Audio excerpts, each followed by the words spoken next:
Hi hello నేను doctor Srinivas. బాగున్నారా? ఈ పొట్ట ఉబ్బరం అంటే బెల్లీ ఫ్యాట్ కాదు, చాలా కామన్గా చూస్తూ ఉంటాం. రొటీన్గా వయసు పెరిగే కొద్దీ కొంచెం పొట్ట లూజ్గా కొంచెం వదిలిగేయడం అనేది కామన్గా జరుగుతూ ఉంటుంది. సో కండరాల పట్టుత్వం నెమ్మదిగా కొంచెం తగ్గుతూ ఉంటుంది.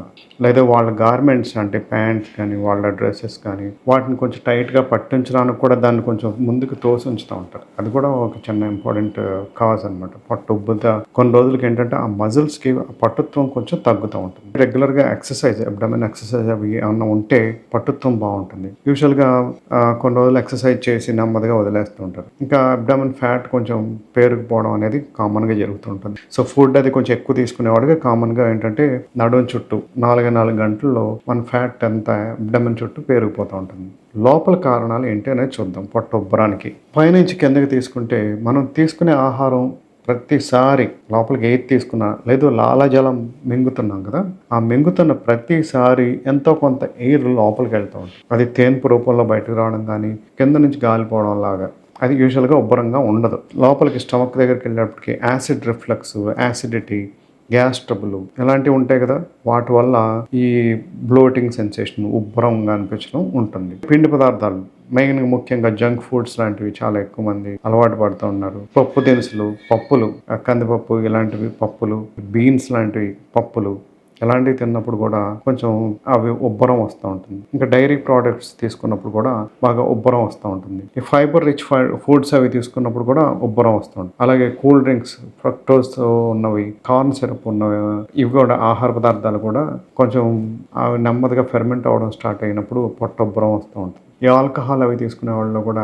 బాగా యాసిడిటీ, గ్యాస్ట్రైటిస్ అవి వచ్చి కూడా పొట్ట ఉబ్బరంగా అనిపిస్తూ ఉంటుంది. గ్యాస్ట్రైటిస్ కానీ, గ్యాస్ట్రిక్ అల్సర్ కానీ, లేకపోతే H pylori infections, gastro oesophageal reflux disease ఇలా గ్యాస్ట్రిక్కి సంబంధించిన వ్యాధులన్నిటిలోనూ పొట్ట ఉబ్బరంగా అనిపిస్తూ ఉంటుంది. దాంట్లో ఏంటో ఆకలి అనిపించకపోవడం, కొంచెం తింటే చాలా పొట్ట ఉబ్బిపోవడం, కొంచెం తింటే కడుపు నిండిపోయినట్టుగా అనిపిస్తూ ఉంటుంది. ఇక పప్పులు, కందిపప్పు, బీన్స్ లాంటివి రకరకాల పప్పులు అవి తింటూ ఉంటాం. ఆ టైంలో కూడా ఆ పప్పుల వల్ల కూడా ఉబ్బరంగా అనిపిస్తుంది. ముఖ్యంగా పాలు ప్రోడక్ట్స్, డైరీ ప్రోడక్ట్స్ అన్నీ కూడా కొంచెం తొందరగా పాడవుతూ ఉంటాయి. అవి కూడా అన్ని గ్యాసెస్ కొంచెం ఎక్కువ ఫర్మెంట్ అయ్యి కొంచెం గ్యాసెస్ ఎక్కువ రిలీజ్ అవుతూ ఉంటాయి. దానివల్ల పొట్ట ఉబ్బరం అనిపిస్తూ ఉంటుంది. తినే ఆహారం కరెక్ట్గా టైంకి తినాలి. ఆ టైంకి తినట్లేదు అనుకోండి, యాసిడ్ రోజు మనకి ఒక టైంలో రిలీజ్ అవుతూ ఉంటుంది. పొద్దున్న బ్రేక్ఫాస్ట్, మధ్యాహ్నం లంచ్, సాయంత్రం డిన్నర్ మనం ఎప్పుడైతే రెగ్యులర్గా తింటామో మన సర్కేడియం రిథంలో అదొక పార్ట్ అయిపోద్ది అనమాట. సో ఈ టైంకి మనవాడు తింటాడు, సో ఈ టైంకి మనం యాసిడ్ అవి ఊరేలా చేయాలి అని రెడీగా అవుతాయి. లేకపోతే జీర్ణ రసాలు రెడీగా ఉంచుకుంటాయి అనమాట. సో 12 గంటల మధ్యలో అన్నం తినడానికి రెడీ అయ్యాం, టైంకి తినడానికి ట్రై చేసాం, అప్పుడు నెమ్మదిగా యాసిడ్ అంతా అలా మొత్తం అంతా పరిచి ఉంటుంది రెడీగా. అప్పుడు మనకి కడుపులో ఎలకలు పరిగెడుతున్నాయి, కడుపులో కరకరలాడుతుంది, ఏదో ఒకటి వేసేయాలరా అంటాం కదా, అది ఆ యాసిడ్ కొంచెం నెమ్మదిగా ఊరి రెడీగా ఉంటుంది అనమాట. ఇప్పుడు ఆహారం వేసామనుకోండి, టక్ మనం వెంటనే పారాయిటల్ సెల్స్ పక్కన ఉన్న యాసిడ్ ఒక్కసారి దాని మీద వేసేసి దాన్ని మొత్తం కాల్చి దాన్ని మొత్తం డీమినరలైజ్ చేస్తుంది. అంటే ప్రోటీన్, కార్బోహైడ్రేట్స్, అలా మినరల్స్, ట్రేస్ ఎలిమెంట్స్ ఇవన్నీ కూడా విడిపోతాయి. డీబాండింగ్ జరుగుతుంది అనమాట. ఇది చాలా చాలా ముఖ్యమైన ప్రక్రియ. ఈ టైంలో మనం కరెక్ట్గా వేస్తే, ఆ టైంలో వేసినప్పుడు మిగిలిన జీర్ణరసాలు కూడా వచ్చి దాన్ని కరెక్ట్గా జీర్ణం చేసి కంప్లీట్గా జీర్ణం ప్రక్రియ ఒక లెవెల్కి వచ్చిన తర్వాత ఇంటెస్టైన్స్లోకి పంపిస్తాయి, స్మాల్ ఇంటెస్టైన్లోకి. ఇది రెగ్యులర్గా జరిగే ప్రక్రియ. సో మనం టైంకి తినలేదు, 3ంటికి ఒకసారిగా, 11ంటికి టిఫిన్, ఇలాగ మనకి లోపల ఎసిడిటీ ఉండడం వల్ల,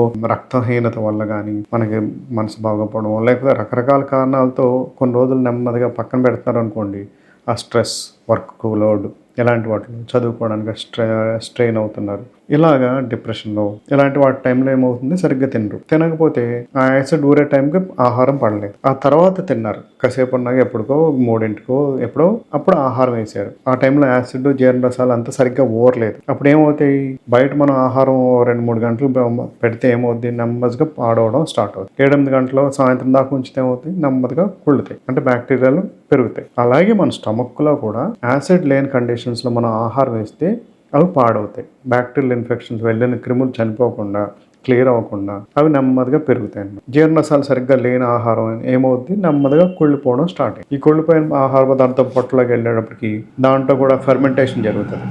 అంటే పులియబెట్టడం. పిండిని ఎలా పులియబెడితే ఎలా అయితే అవుద్దో అలాగా ఈ ఆహారం నెమ్మదిగా పులిసిపోవడం స్టార్ట్ అవుతుంది. ఈ పులిసిపోయిన దాంట్లో నుంచి అది ఇడ్లీ పిండి అవి పెట్టినప్పుడు దాంట్లో నుంచి బుడగలులా వస్తూ ఉంటాయి. ఎప్పుడైనా చూసారో ఫెర్మెంటేషన్ అయిన తర్వాత దాంట్లో నుంచి గ్యాసెస్ వస్తూ ఉంటాయి. అవి దాంట్లో జరిగేది. సో అలాగా ఆ పిండి పదార్థాలన్నీ పులిసినప్పుడు ఈ గ్యాసెస్ రిలీజ్ అవుతూ ఉంటాయి. సో సరైన టైంలో మనం ఇవ్వనప్పుడు అవి ఆహార పదార్థాలు కుళ్ళిపోయి దాని నుంచి గ్యాసెస్ రిలీజ్ అవుతాయి. దానివల్ల కూడా అబ్డామినల్ డిస్టెన్షన్, బ్లోటింగ్ వస్తూ ఉంటుంది. సో ఈ యాసిడ్ సరిగ్గా లేదు, యాసిడ్ సరిగ్గా ఊరట్లేదు అనేది నేను ఒక చిన్న షార్ట్ చేశాను. దాంట్లో సోడా బైకార్బ్ ఒక పావు చెంచాని ఒక అర గ్లాస్ నీళ్ళల్లో వేసుకుని తాగితే 1 నుంచి 3 నిమిషాలలో వచ్చింది అనుకోండి యాసిడ్ బాగానే ఉన్నట్టు. 3 నిమిషాలు 5 నిమిషాల నుంచి మధ్యలో వచ్చింది అనుకోండి కొంచెం తక్కువ అన్నట్టు. 5 నిమిషాల తర్వాత వచ్చిందంటే యాసిడ్ బాగా తక్కువ ఉంది. సో బ్యూటేన్ హైడ్రోక్లోరైడ్ అని ఒక క్యాప్సూల్స్ ఉంటాయి, అవి కూడా తీసుకోవచ్చు ఆ టైంలో.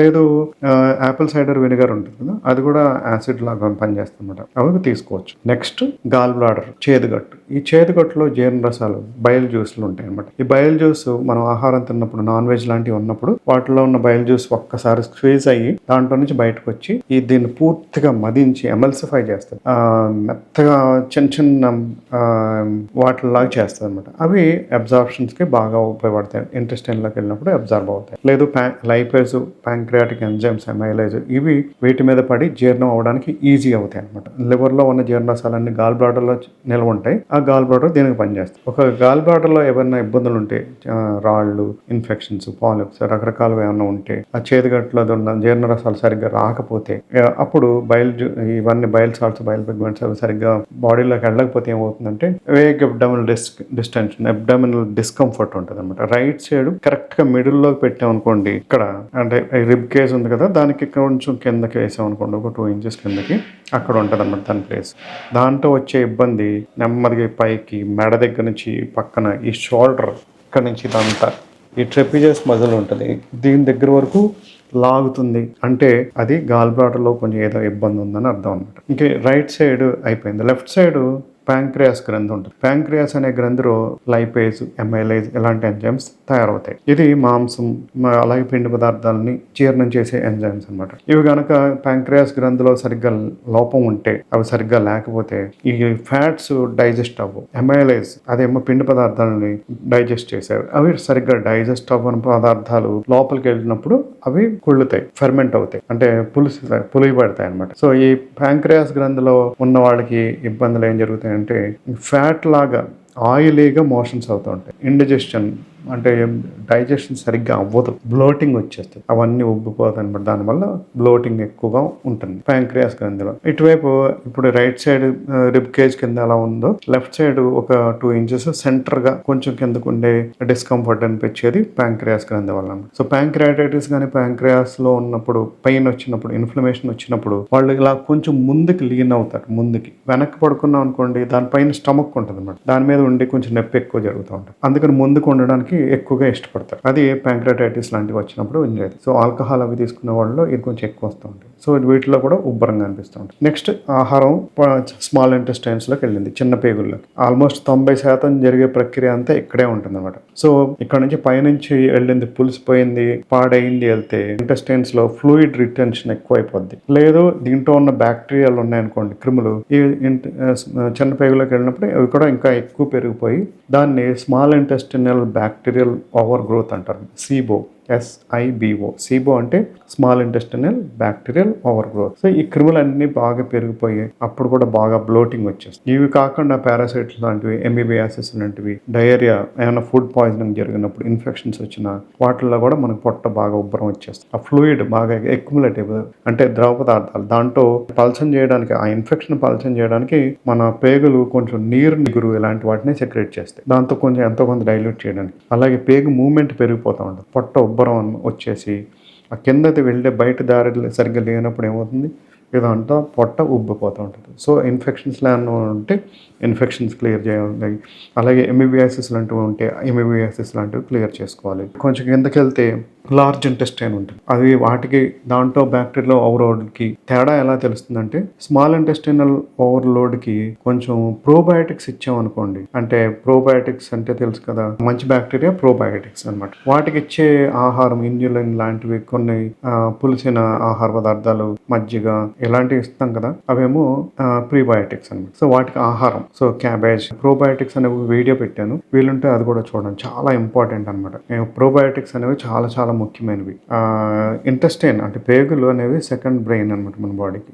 మనకి బ్రెయిన్ గట్ యాక్సెస్ ఉంటుంది, అంటే ప్రతి పేగులో ప్రతి పార్ట్ నుంచి పైన బ్రెయిన్కి మన కనెక్షన్స్ ఉంటాయి. వాగస్ నర్వ్ ఉంటుంది దానికి మధ్యలో. ఈ బ్రెయిన్ గట్ యాక్సెస్ని మనం చాలా ఇంపార్టెంట్, దాన్ని కరెక్ట్ చేసుకుని కరెక్ట్గా ఉంచుకోవాలన్నమాట. అంటే పైన ఏమైనా బ్రెయిన్లో స్ట్రెయిన్ ఎక్కువ అయింది అనుకోండి, పొట్ట మీద పడుతుంది. పొట్టలో ఎక్కువైనా ఇబ్బంది అయిపోయింది అనుకోండి, బ్రెయిన్కి ఎఫెక్ట్ అవుతుంది. సో బ్రెయిన్ గట్టు ఈ రెండు కరెక్ట్గా పనిచేయాలన్నమాట. బ్రెయిన్లో ఎక్కువ టెన్షన్ పడిపోయి స్ట్రెస్ ఎక్కువ పడుతున్నాం అనుకోండి, అదంతా పేగుల మీద పడుతుంది. అలాంటప్పుడు పేగులన్నీ ఇరిటేట్ అయిపోయి ఉంటాయి. ఆ పైన నరాలు, పేగుల మీద ఉన్న నరాలు బాగా ఇరిటేషన్కి వచ్చేస్తాయి. అవే బాగా వల్నరబుల్, బాగా సున్నితంగా ఉంటాయి. పైన ఉన్న బ్రెయిన్లో ఉన్న మన ఏదైతే ఒత్తిడి ఉంటుందో అవంతా బాడీలో పేగుల మీద పడతాం. పేగుల చుట్టూ ఉన్న నరాలు బాగా సున్నితంగా ఉంటాయి. అవి ఎప్పుడైతే మన పైన ఇరిటేషన్ ఎక్కువైందో ఇవన్నిటి కూడా ఇరిటేషన్ ఎక్కువైపోతాయి. అంతే, దానికి ఇరిటబుల్ బౌల్ సిండ్రోమ్ అని అంటారు. ఇరిటేషన్లో ఉన్న పేగులు,